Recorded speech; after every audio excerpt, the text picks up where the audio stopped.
A slightly deaf 81-year-old takes the oath. A benign-looking individual, perhaps, but Rupert Murdoch is not the kind of pensioner to want to spend his final years in a gated community in Florida. So these were the thoughts of the most powerful media magnates in the world, a man to whom British Prime Ministers have gone down on bended knee in case his newspapers turned against them.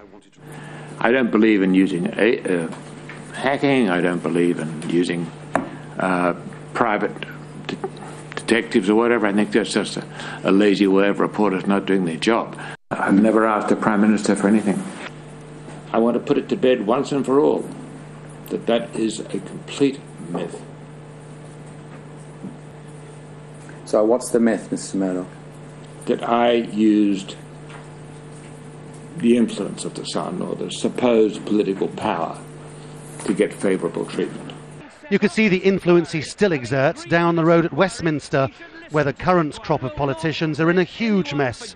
One minister accused of a corrupt relationship with the ageing oligarchs corporation, under enormous pressure to resign.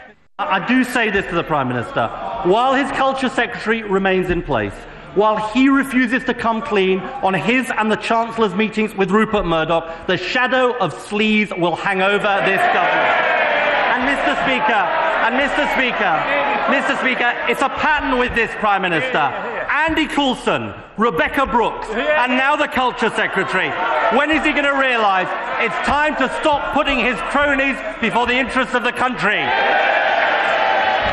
While the minister himself was reminding the Labour Party how they had grovelled to Murdoch to get power more than a decade ago. She speaks for a party whose Prime Minister, when in opposition, flew halfway round the world to, in Rupert Murdoch's words, make love to him like a scorpion. A party whose Prime Minister was godfather to Rupert Murdoch's daughter. Some of this might sound funny, farcical almost, if it wasn't quite so serious. Because after all, despite Murdoch's protestations that he never asked the Prime Minister for anything, or that he never used his newspapers to exert influence, his opponents see him as the puppet master, a man who subverted democracy by pushing his own policies onto policymakers here for decades.